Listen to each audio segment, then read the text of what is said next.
The Dog and Deuce Show is produced by Dymar Productions in association with Studio B Productions.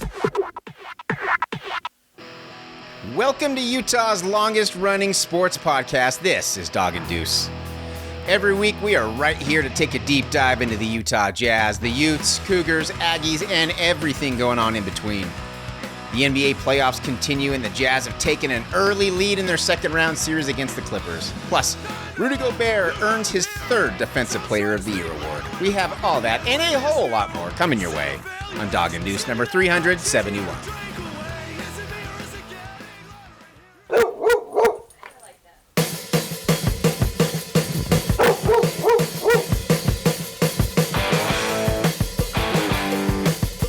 From Studio B in Salt Lake City, this is Dog and Deuce. Join the conversation at doganddeuce.com or send an email to doganddeuce@gmail.com. Thank you for listening to episode 371 of the Dog and Deuce Show. If you want to know more, and I sure hope you do, follow along with the show notes at doganddeuce.com. You can watch this show all weekend long on your television set on K-Patter TV, or if you're in southern Utah, you can watch on Backcountry TV. Or you can listen wherever you get your favorite podcasts. We would love to hear from you. Send us an email to doganddeuce@gmail.com. I am Dog.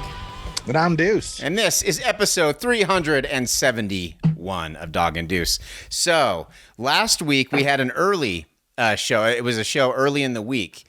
And it was we recorded 2 days earlier. So it's not like, a long time. But it feels like it's been forever since we've recorded. And it feels like a lot has happened since we've recorded. We didn't get to give a prediction for this series. We didn't get to give our picks because of the way the timing was. Do you want to retroactively go back and say what you honestly would have picked? I mean, I think that regardless, even after game one, it's going to go 7 games, right? Okay. I'm not, look, I'd like to be firmly in one corner or the other as far as whether I think the Jazz or Clippers are going to win. But I'm not. Even when Mike Conley, if he comes back, as exciting as the game one victory was, and I'm not trying to be a downer here, I was amped and pumped as well. But, you can't expect Donovan to put up 45 every game. Like, that's just a fact of the matter. And he did in game one, rallied back. But some of our pieces, aren't shooting uber efficient or even mildly efficient, if that's a correct way to term it. And so it leaves a lot to be desired despite a game one victory, and a sort of, I don't want to call it monumental, but they showed the resilience and sort of internal fortitude that we hope to see. But man, it's 7 and I don't know a winner. I mean, I'll go with the Jazz just because that's our team and that's our market, but I wouldn't be surprised to see the Clippers pull it out either. Yeah. Okay. So you're going with Jazz, but you're going to go 7 games regardless. Yep. Okay. I'm going to, before I say, because my pick may have changed after game one, but before I get into what I'm going to retroactively pick what I would have, and I'll be honest of what I would have picked in this series going into it before game one. But first I want to say, I understand, and I've done this before too. I understand it's fun to go after guys in the media who have picked against your team. I get it. Like I've done it before. But it's also, keep in mind before you do it and before you get super angry and retweet them and say and tag what is that account, Freezing Cold Takes or Old Takes Exposed. Why don't you just keep in mind that the people in the media, as much as we have issues with them at times, it's their job to pick a series. And no one is ever going to get it 100% correct. I remember a couple years ago, you and I both picked Oklahoma City to beat the Jazz in the first round. And we got murdered for that pick. And it wasn't like we were insulting the Jazz. It wasn't like we were, talking trash about the Jazz or being mean-spirited. We just looked at it and we looked on paper that And what we saw, we just thought that Oklahoma City would win it. So I understand it's fun. The only time it's acceptable is if when someone is particularly vitriolic or insulting in their picks, like Nick Wright. I fully support anyone who wants to go after Nick Wright because that guy is a jackass. And I would say that he's a professional troll, but I don't think so. I really think he doesn't watch basketball. That's his job. I really do think it because it's not just with the Jazz. I mean, but that's the majority of our gripe with him. But I don't think he does his job. And so he's very uninformed, which is very sad. So that's fine. I'm fine with you going after Nick Wright. But everybody just keep in mind, these people, they're doing it for a living. It's their job to make a pick. What they see is how they're going to play it out. And nobody gets it right. No one gets it right. So before this series, I honestly would have picked, I think, the Clippers in 6. And the amount of games is iffy. But the reason why is kind of what we saw in the first half of game 1. The Clippers are really good defensively. They're really good defensively, and they have a lot of pieces that can slow down what we're doing. And especially without Mike Conley, it makes it very difficult. With that said, the way the Jazz played in game 1, they were in the first half, they played awful, right? Awful. But they played awful in a way that was surmountable, if that makes any sense. So let me explain. The Jazz in this series can afford to miss shots.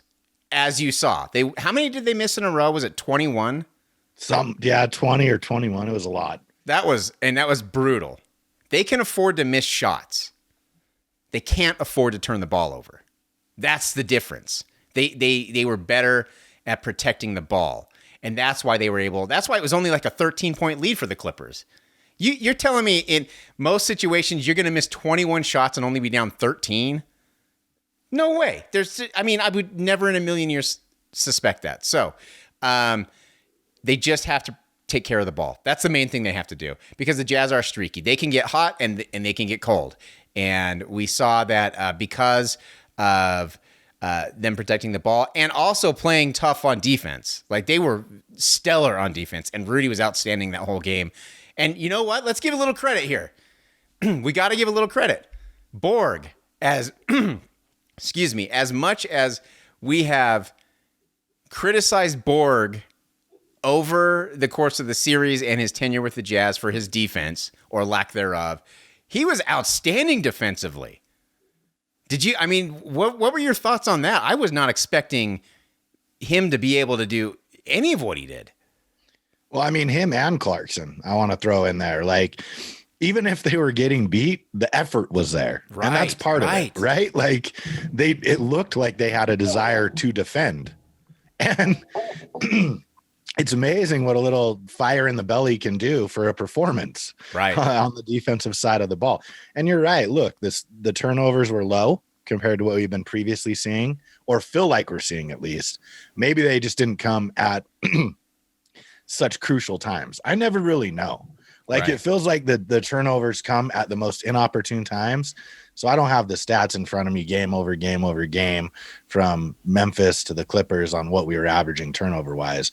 But it felt like in the Memphis series, they were coming at the least opportune times when the Grizzlies were making a run. They held on possession, only one in the second half. But yeah, the defense from Clarkson, the defense from Borg was outstanding, and they hit some key shots for sure.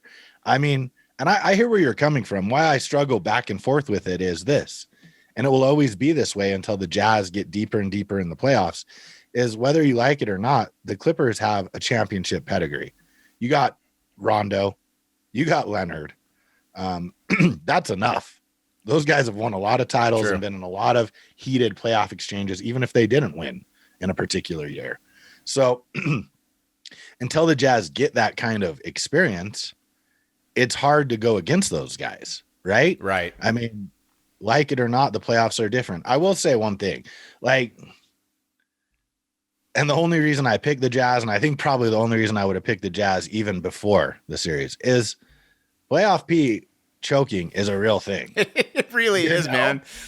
And it's fortunately for the Jazz, we haven't had our star really experience that yet. But if you even think back to when Karl Malone missed like 20 shots versus the Lakers that one year. There was a real worry of whether or not he was going to rebound. That's pretty catastrophic when you're good.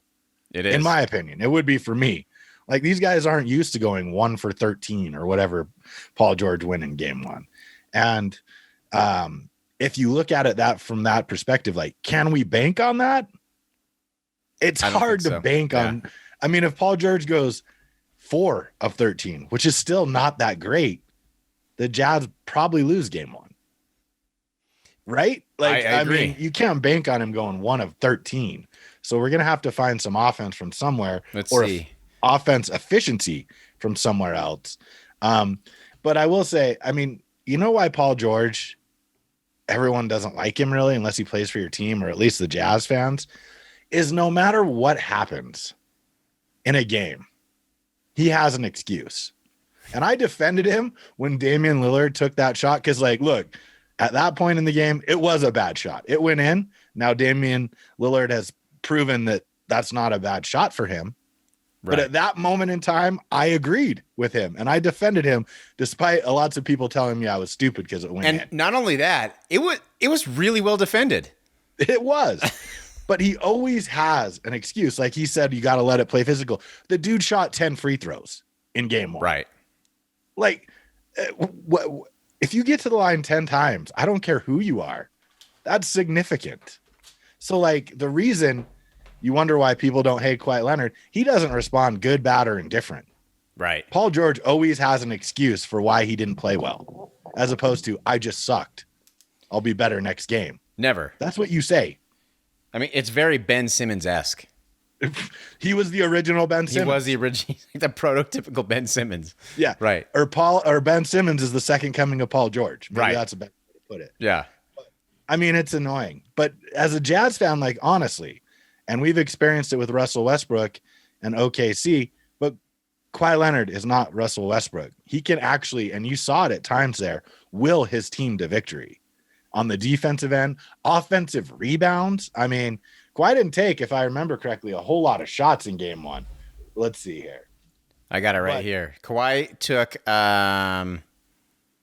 that's Kennard. He took 19 shots. So he was 9 of 19, that's more than I thought.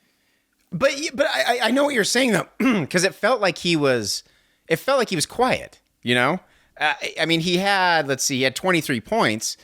And I guess in a playoff game for Kawhi Leonard, that is kind of quiet.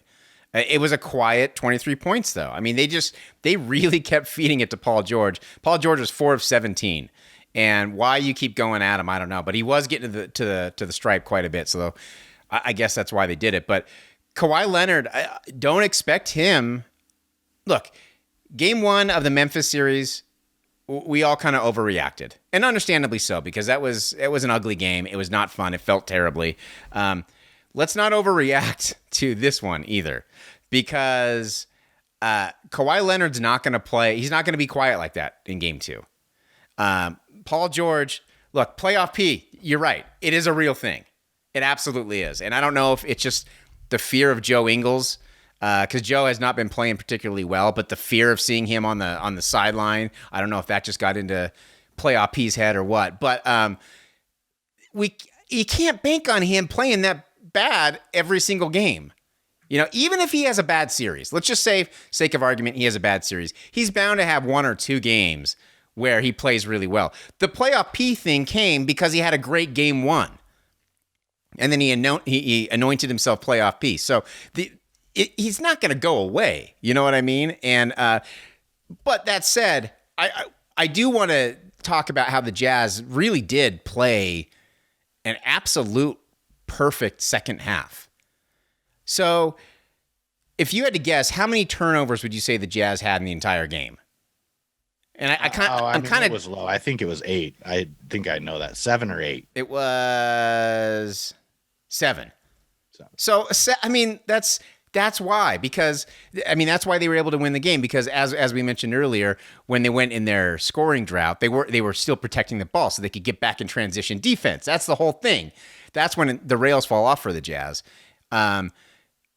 And the second half, they just played a perfect half, man. They did. Donovan Mitchell was outstanding. And, you know, ideally, we're not going to need him to do that every game because ideally we're not going to go through a 21 shot scoring drought. So ideally it's not going to be the game's not going to be getting away from us, and we're not going to need Donovan Mitchell to play his just out of his mind and have an absolute perfect game in the second half. So again, who knows? The Clippers do scare me because they are a defensive team. But the reason why I would have taken the Clippers is because of Kawhi Leonard, like you just said. Like Paul George, I mean, he kind of cancels them out a little bit, but Kawhi Leonard has won multiple titles. He's been Finals MVP. He is one of the best clutch players in the league. That's why I don't want to see this get even close. And we got to give a lot of love to Joe Ingles because Rudy made the block at the end of game 1 to seal the deal. But that block never would have happened if Joe Ingles hadn't played amazing defense on Kawhi Leonard. I didn't think Joe had that in him. He played perfect defense to stop Kawhi Leonard from getting that shot. And then so Kawhi had to pass it out to Marcus Morris, and then we saw what happened. Rudy blocked it.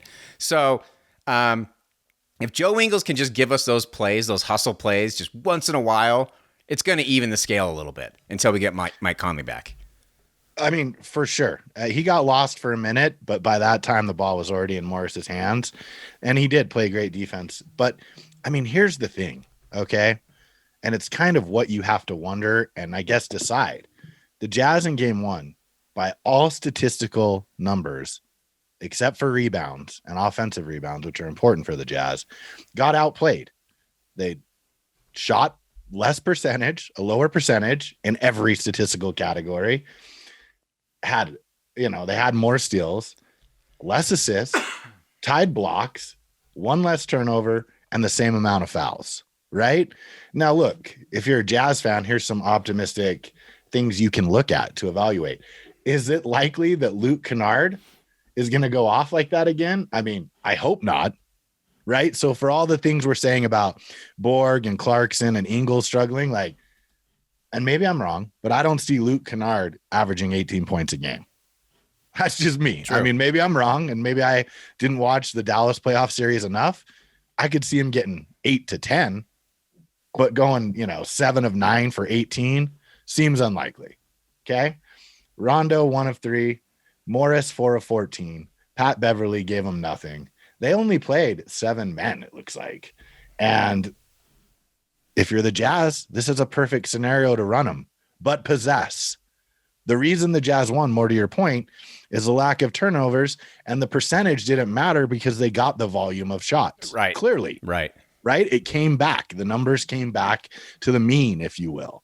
And so while the Jazz are in good position, I mean, like you say, what I worry about is Paul George is just average. I mean, that's the most pedestrian 20 and 10 I've ever seen. True. Where he wasn't even like a factor. Like, I didn't fear someone who had scored 20 points and had 10 rebounds. I was like, yeah, let Paul George take the last shot, please. That's and I mean, I even think, if my recollection is correct, his game 6 and 7 performance versus Dallas was pretty blase, so to speak. What more you expect more out of a all-star / borderline superstar. But I don't know where their offense comes from if Paul George doesn't pick it up. Like, who's going to score? Morris is going to kick in. I mean, he's a good 3-point shooter, but they didn't threaten the Jazz really at the rim. And based on what I've seen, the way to really mess with the Jazz is go to the rack and hit threes. Do exactly to the Jazz what they do to everyone else. Now, that's harder said than done. I realize they have the 3-time defensive player of the year sitting back there. It's a little intimidating. But the teams who have the most success, a la the Nuggets with Jamal Murray last year, he was attacking. Sure, he was bombing threes. I get it. I remember he was hitting threes crazy. I remember the shootout at the OK Corral. Okay, I still have nightmares about it. He was also not afraid to get in there.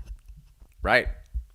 And that's part of the way you beat the Jazz is you got to, and I realize this is hard because they have such a grip of 3-point shooters. Not many teams have those. Although I would point out that the LA Clippers led the league in 3-point percentage this year. So whatever that means, stat guys, let me know, but you got to jazz the Jazz to beat them typically on any given night. That's a really good point. Cause think about it. Donovan came out, hit a couple threes to start out the game, was looking good, then went cold from three. So what did he do? He didn't continue to settle for shots. He attacked. He attacked the basket and he made things happen. And that's when the Jazz started rolling. And that's when you could feel it. I mean, you could really feel it in that building at that moment when Donovan's taking control. You could feel like this is going to build a run, and it's going to be tough for the Clippers to stop. Here's another little caveat I want to throw in there. So I agree, the Clippers, they might struggle to score. On paper, they should struggle to score against the Jazz if Paul George doesn't step his game up. I agree. What about Ty Lue and his impact on this game? I mean, we don't really talk about coaching a whole lot, but Ty Lue, sometimes I watch him coach, and I don't know what the hell he's doing. Like, I can't come up with any rationale of why he's doing the things he's doing. Why did Luke Kennard play 30 minutes? I mean, I know he hit some big shots, but he was getting torched on the other end. Just torched. Why is he still in the game? I don't get that. And more than anything, to me, this in his post-game comments, this is an instance of when someone just really should not say what they're thinking. He said, and I'm sure you heard this, and I'm sure everyone who's listening and watching heard this, but he said the reason why for the final shot the Clippers didn't take a timeout first, because first of all, they didn't want the Jazz to get settled and decide whether they were going to foul or not. I get that. That makes sense.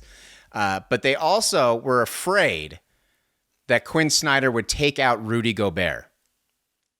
So just think about that for a minute. Just think about it.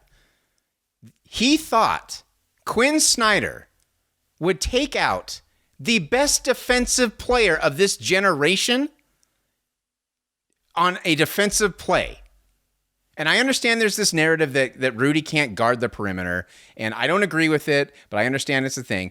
But I'll tell you what, one time he absolutely will guard the perimeter when a three is the only chance they have to win the game. He's, duh. To me, that was the most telling quote I think I've ever heard. It just kind of pinpointed, he doesn't know what he's doing. You're right. I mean, right? The only thing that hurts you in that, a dunk doesn't hurt you. It doesn't hurt you. Go hit that layup, bro. We'll inbound it to Donovan or Borg and hit 2 free throws and move on. A three that makes Rudy Gobert's job that much easier. And I don't know if they called timeout. You're right. If Quin Snyder would have pulled him just based on quickness, there's no way he would have. I mean, Quin Snyder's probably pretty stoked. Yes. He doesn't have to answer the question. He doesn't even have to show his hand.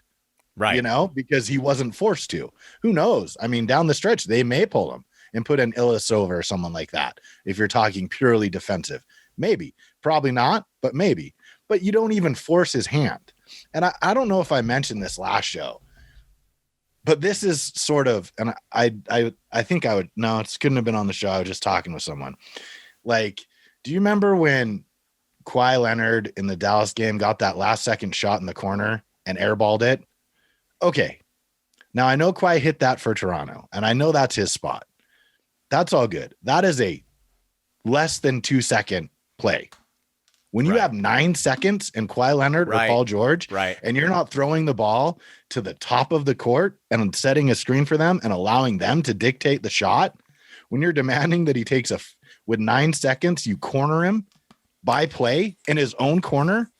I mean, it's bad coaching. Now look, it is. Ty Lue is going to know more basketball than me. I'm not saying I'm smarter than him. So everyone chill out.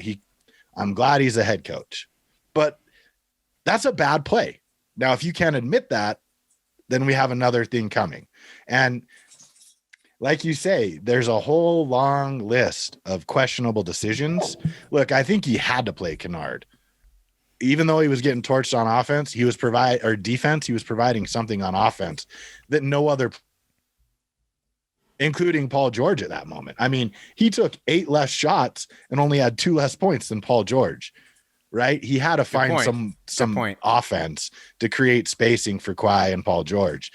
And Morris, Rondo, and Beverly weren't doing it. So I don't blame him so much for that, especially in the sense of you could sense that it was going to go up, like the score. We weren't going to have a 99-92 victory. You knew you had to score over 100, right? Right. And so, I mean, I can understand that. You got to, I mean, Kawhi Leonard and Paul George can't score 50 each. You got to find scoring, even if it puts you at a bad defensive posture. But, I mean, last second, he is not, and maybe his game plans are good. I don't know. I'm not in the Clippers coaching staff and they don't send me the game plan. But, I mean, his last closing second play calling or lack of play calling is what really concerns me. And, you know, I don't really know, given his last head coaching stop was with LeBron James and Kyrie Irving. I mean, calling plays in that context, like for me, and again, we've struggled with this, but like, is there any really need if you have those guys on your team to call anything then inbound the ball, go screen that dude and let your best player figure it out Exactly. with 9 seconds left? Exactly. I mean, it. that's what we would do if Donovan was on the floor. Right. That's what the Lakers would do with LeBron James. That's what the Nets are going to do. Like, that's what you do. You don't need to run something fancy and look smart. The smart person says, oh, I have one of the 12 best players in the world on the floor. Throw them the ball. Someone go set a hard screen because they're not going to call it. Go Karl Malone on Chuck Barkley or whatever he did for that last second shot and let him hit a shot. Yeah, man. Right? It seems, I mean, look, it's obviously not as simple as that, but I think it is, though. But when you have the luxury of having Kawhi freaking Leonard on your team, it kind of does simplify things quite a bit, you know? Like you're overthinking it. I don't know what I just don't understand. I don't especially with that much time. It's one thing if you got less than 2 seconds and Right. you need a catch and shoot. Right. I get it. You got to drop a play there. But when you got 8, 9, 10 seconds, no, man. Kawhi Leonard can find a shot in 8 seconds. Paul George can even find it. I mean, True. You got 8 seconds, set a screen, hit a shot. If it doesn't go in, we go to next week. That's the weird position where, and look, coaching, I think Quin Snyder, we heard some of what he was saying to Donovan Mitchell, like, bring it on the D. The O will show up. Know your place.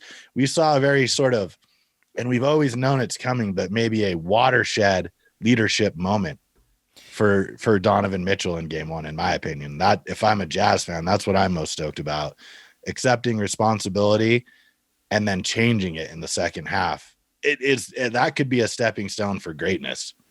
Let's talk about Donovan Mitchell. First of all, I do want to mention that moment that he had with Quin Snyder, because he was mic'd up, and we don't get to see those moments. You know, we've always heard, everyone says, you know, Quin is an outstanding players coach. He knows how to relate to these guys. He's got, you know, degrees in psychology and all this stuff, but we don't get to see it. And so to be able to see that moment was pretty cool. Like it felt like, to me, the first time I ever got to really have an insight into what he's doing and saying. And credit Donovan for being willing to be coached that way. Because it almost felt like it was a father coaching a son a little bit. Like, kind of, let's strip down everything. Let's just make it as simple as possible. You know, get right in the head, play hard on D, and it'll transfer to O. That's easy. You know, you simplify it, you break it down. And so I think there are a lot of players out there who would not be that amenable to being coached that way or to being coached at all. And so credit Donovan too for being able to do that. And also listening to Dwayne Wade on the sidelines. How awesome is that, man? Like, that is so cool to me that Dwayne Wade is sitting there coaching him. Yeah, I mean, it's unique, and it worked. I mean, that was like the second coming of the Zen master. That's what it felt like. That made Phil Jackson proud, because he literally wasn't being critical. Right. He wasn't being critical. I mean, obviously the Jazz were struggling in the first half. He was looking to, what can I point you to that I know you'll be good at, even if you're not making shots, that will allow me to get you to believe, or I know it will translate to more offensive production. Like, boom, genius, right? That most coaches do not coach like that. No, in my opinion, in my experience of seeing it. Next level genius. It's also knowing your player. This is why relationships with your players off the court or in a more personal context allow you to coach them differently. That's what the Quin Snyder and his team, his group of coaches have brought to the table. Like, we care about you as humans. Don't take it personal when we coach you in a different way on the floor. Right. And that give and take is understood and really led to a beautiful moment and probably spurred the comeback.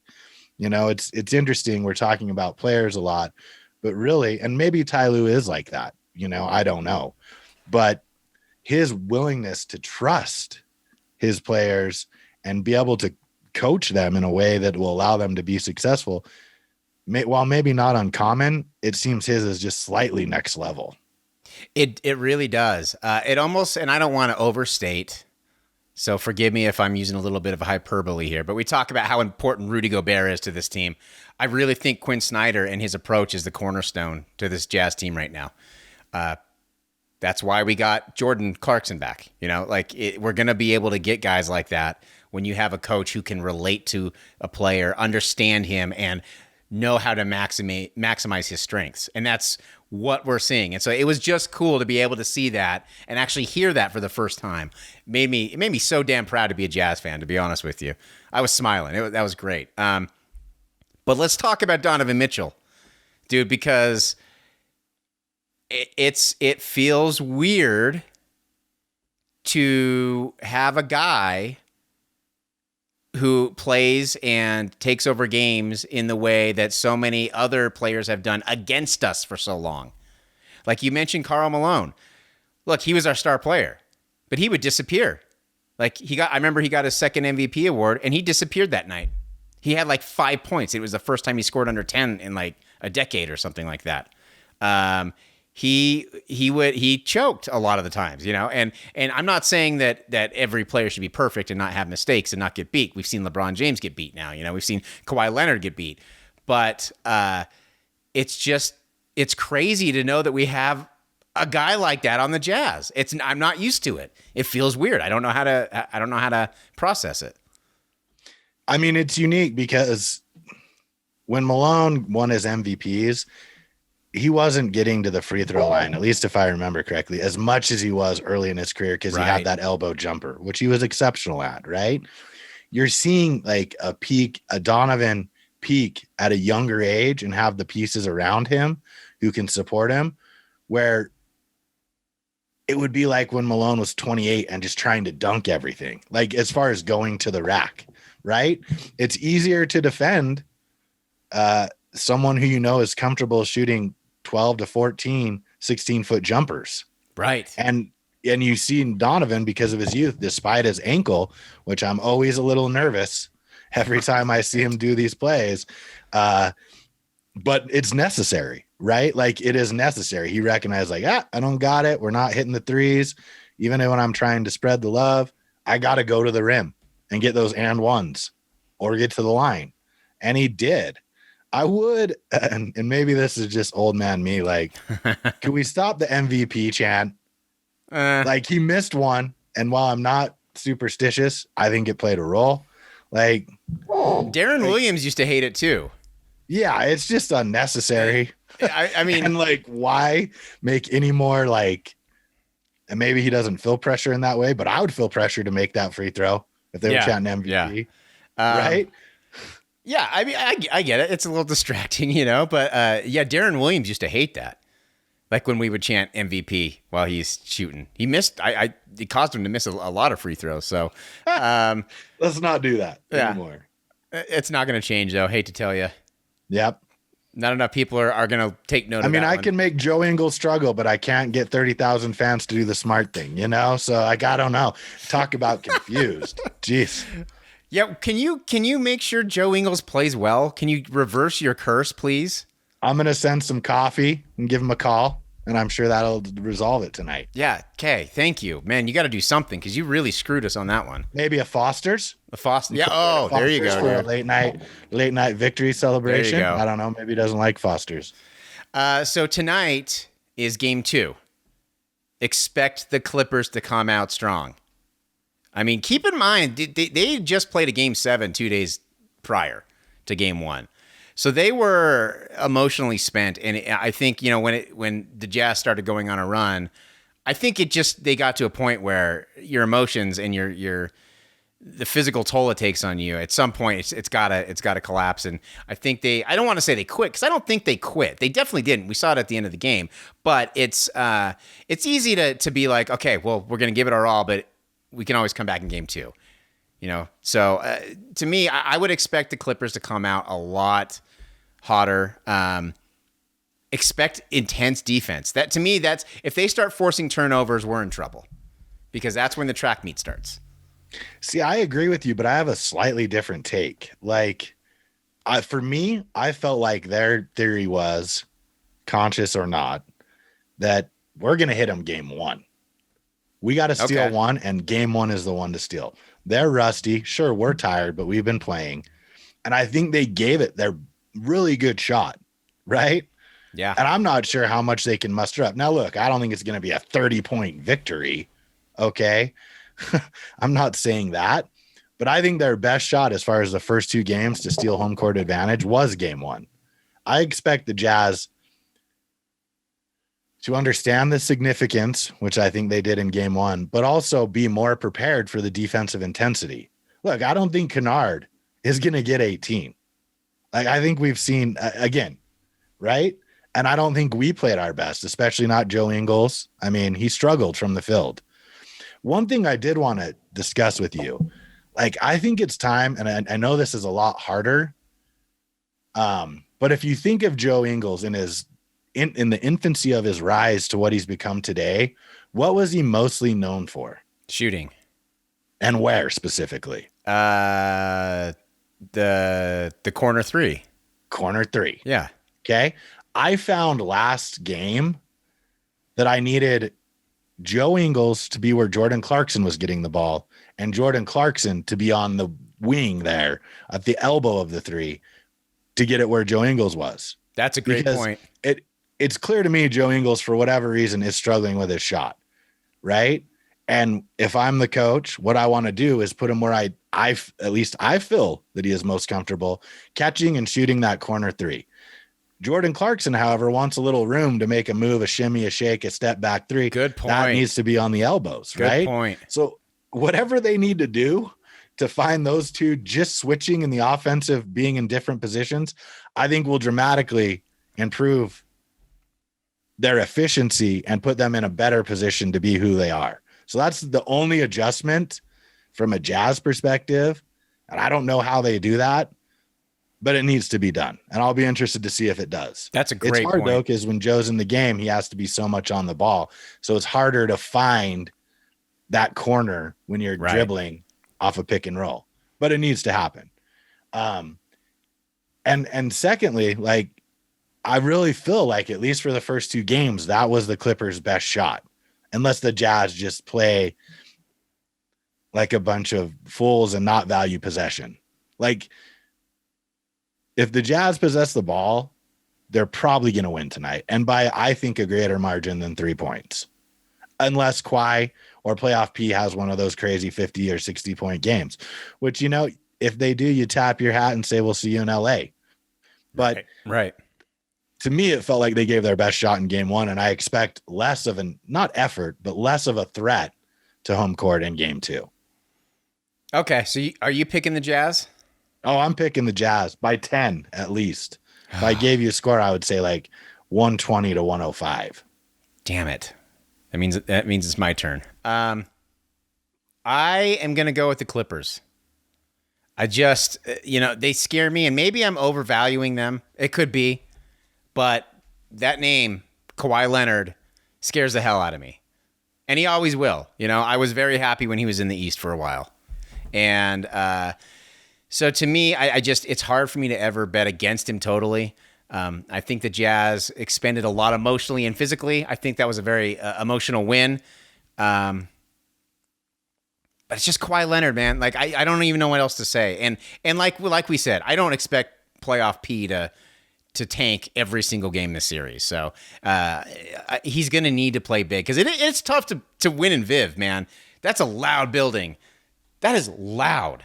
I mean, and he's gonna have to play well to shut everybody up. You know what? I'm talking myself out of it. I'm going Jazz. I just talked myself out of it. My biggest concern about what you're hitting is that somehow Kawhi and the role players will get them to a game 7, and then Paul George will find his game 1 from OKC. That's what I'm That scared is of. my concern. That's why right? if it goes 7, I am not confident. I hate to say it. I just that it's at home gives me the confidence. Because I think they, at least Paul George, Kawhi Leonard's like a robot. I know. Like that guy does not. Nothing affects show him. Emotion.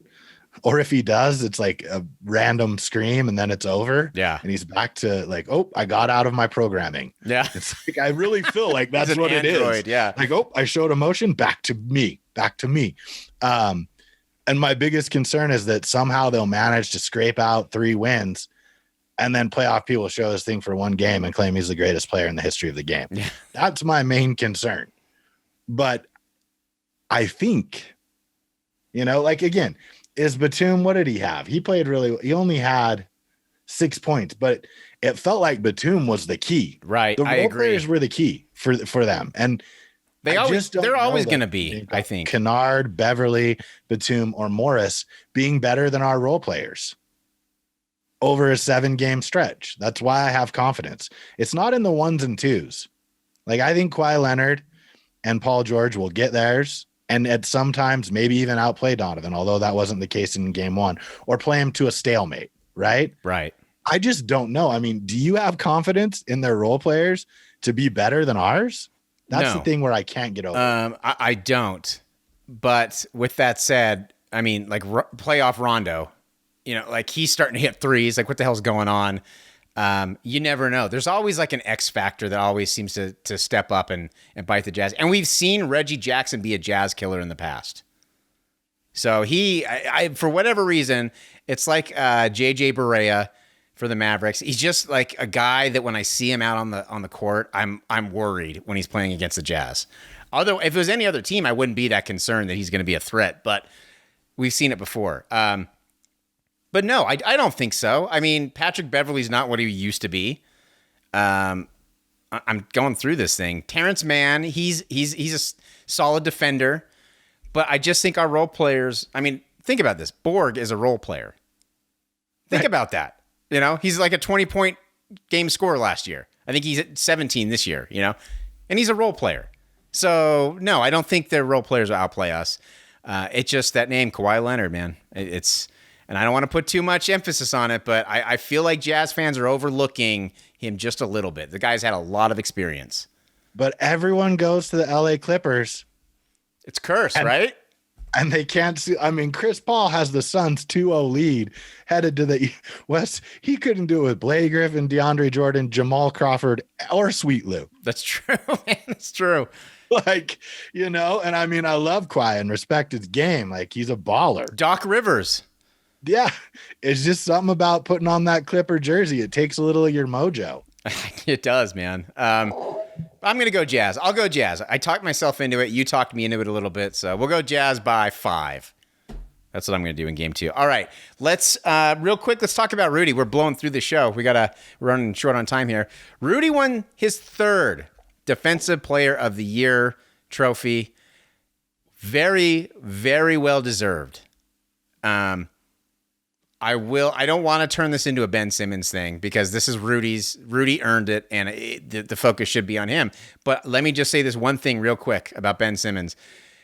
Let this be a lesson to you kids, that if you whine and cry and tell everybody enough times, you can actually gain some traction.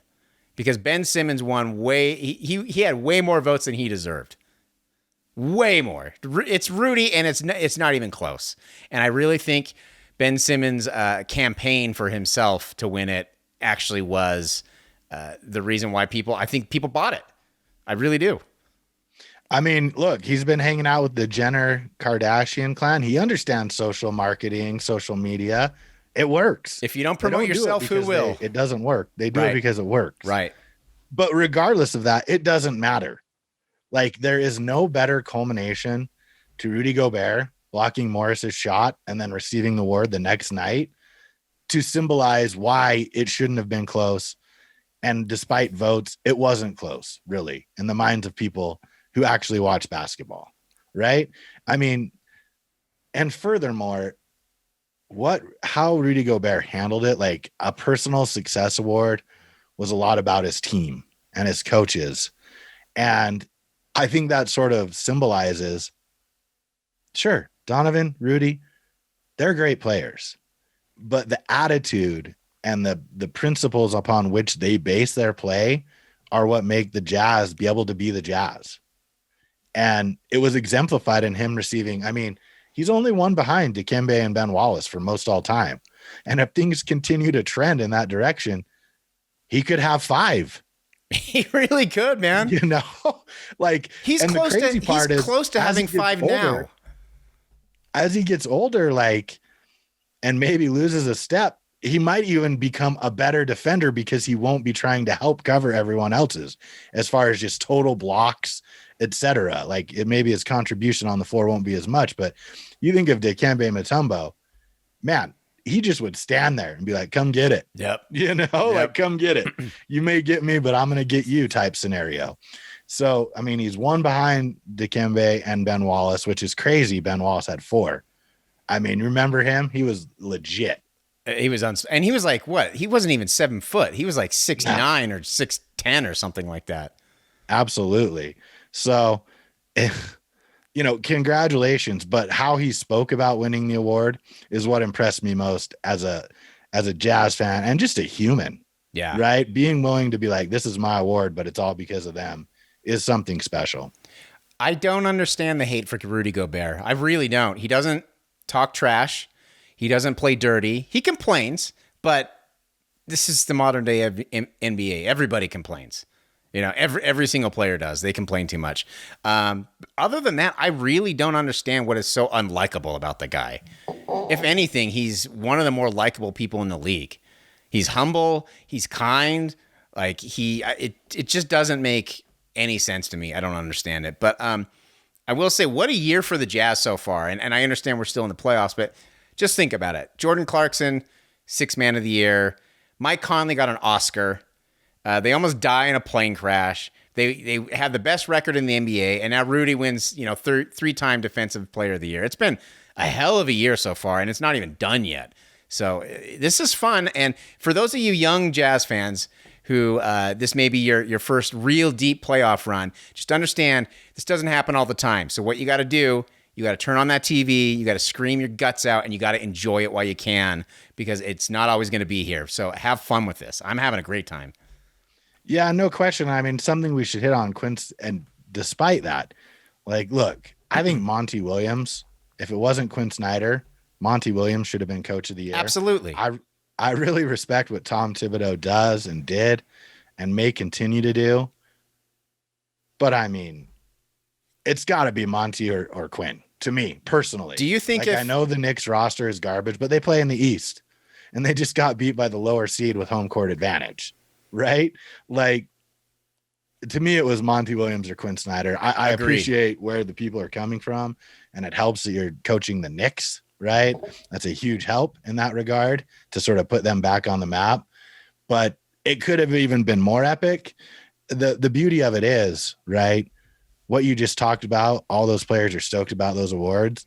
But I think every single one of them, including Quin, he's like, yeah, and if I don't get coach of the year, but we raise the trophy, it's worth it. Same with Rudy, same with Mike, same with Clarkson.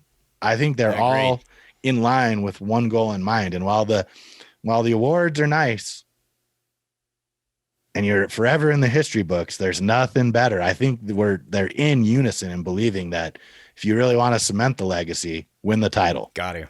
Feels different this year. It may not be. It may prove to be just another year, but it feels different. Real quick, do you think Thibodeau wins it if it's not the Knicks? No, I don't think he wins if it's not the Knicks. Yeah, I agree. I think the NBA has been starved for the Knicks to be good for a very long time. And now that they're competitive, I think it was like, oh, thank God, here, have a trophy. I totally feel the same way. Like, that was just like, oh, you gave our biggest market a platform past June. Right. Thank you. You get an award for that. Yeah, I agree. We got about 7 minutes left. So let's just real quick, you want to run through some of these other playoff series going on? Absolutely. It is very interesting that some quote unquote no name franchises are pretty much all that's left now, other than, I guess, the Sixers. I think that's cool. And I think that's good for the league. I really do. I've been saying for a long time, and I know a lot of small market fans agree, that parity is very important. We see it work in the NFL. The NFL is different, though, and people are kind of, they're a little baffled by why the NFL embraces all the parity in the small market teams. And I think that's because they do revenue sharing.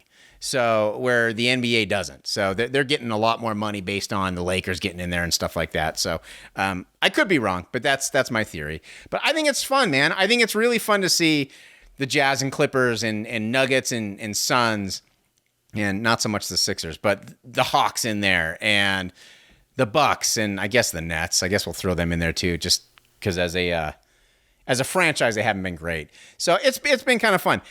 Gotta say, though, these have not been super fun games for the most part in the second round. I don't know how much playoff basketball you've watched other than the Jazz so far.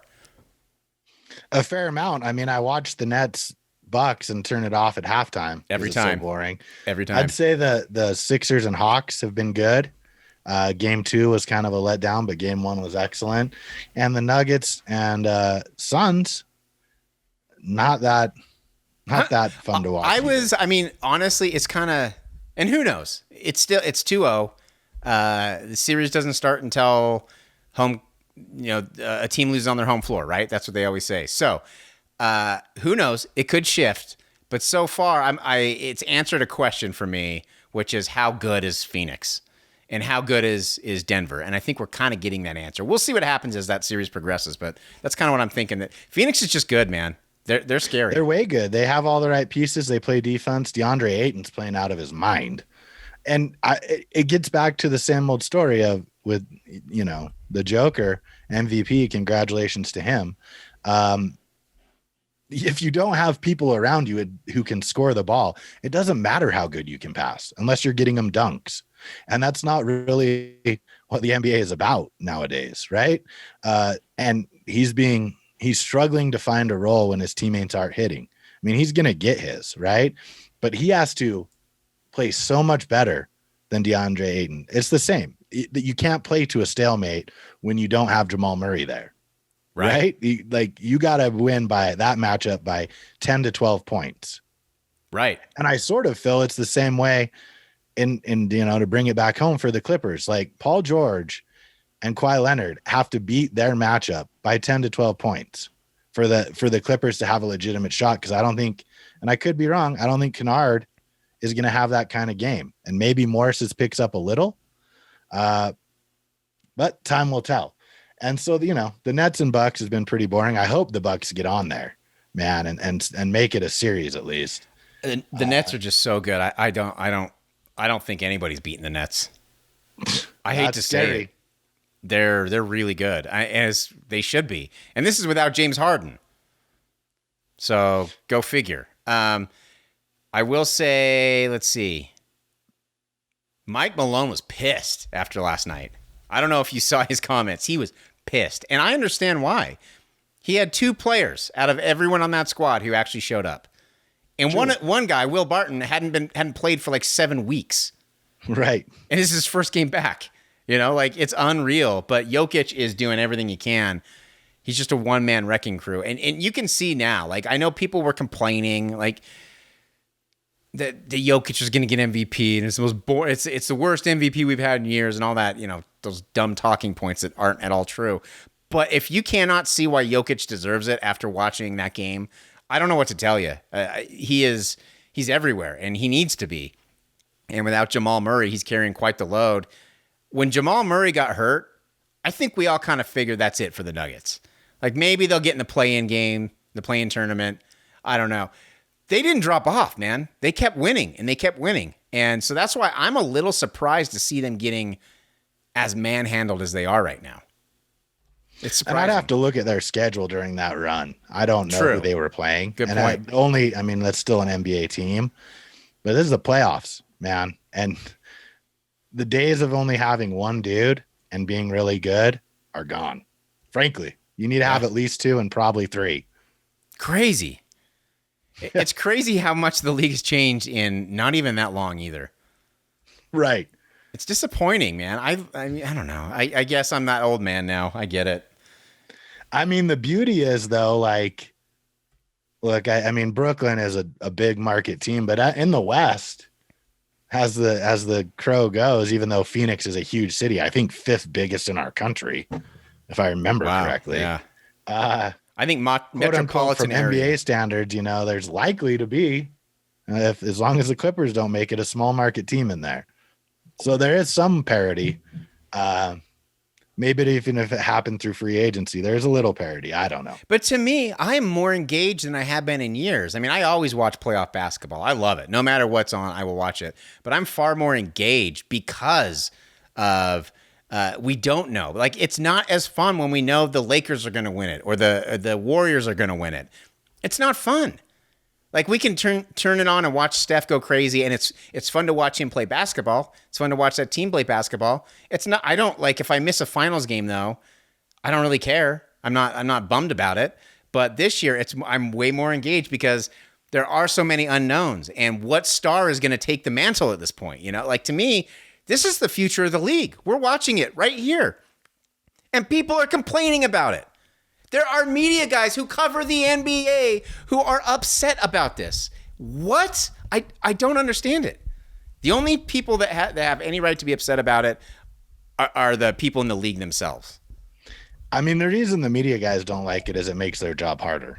Right, because they have to watch other teams. Right, and they have to know things about other teams. I mean, that would be my guess. I don't think... I mean, it's pretty easy to know who the Nets are, who the Lakers are, right, even who the Clippers are. You know, and even the Bucks to a certain extent. But you got to start digging into the Jazz, which is crazy because they're the number 1 seed. Right. But like you say, clearly some people haven't watched, not a lot, any, it feels like. Any. There's a difference. Like, I don't have the unrealistic expectation that every NBA analyst should be watching, of course, 20, not. 15 games a night. Of course not. Too hard. But when you're the number 1 seed for the majority of the season, you might want to check in on their games occasionally. I agree. Just to see. Yeah, I don't think anyone on the Dan Patrick show has watched any basketball other than the Lakers, and that's about it all season long. Lakers, Nets, maybe they'll throw in a Bucks game. They're too busy talking about Aaron Rodgers again for like the 8th straight week. Hey, you're an owner. Make things happen. I'll make it happen. Okay, that's going to do it. Episode 371, very playoff basketball heavy, very Jazz heavy, which is always a favorite for me. And I know we got football coming up, man. Like, this is why it's going to be good to have a late NBA season, because the NBA will wrap up and then football will be right behind it, which is it's so exciting for me. So we'll be doing that too. Got some good guests lined up for that. But man, we're gonna plow through these playoffs. I'm so excited. I hope the Jazz can keep going, man. We'll be back next week. We'll talk about everything that's happened with the Jazz and every other NBA team in the days that follow. And we invite you to join us. Also, send us an email to dogandeuce@gmail.com. I'm Dog. And I'm Deuce. We'll talk to you next week. Thanks for making us a part of your day.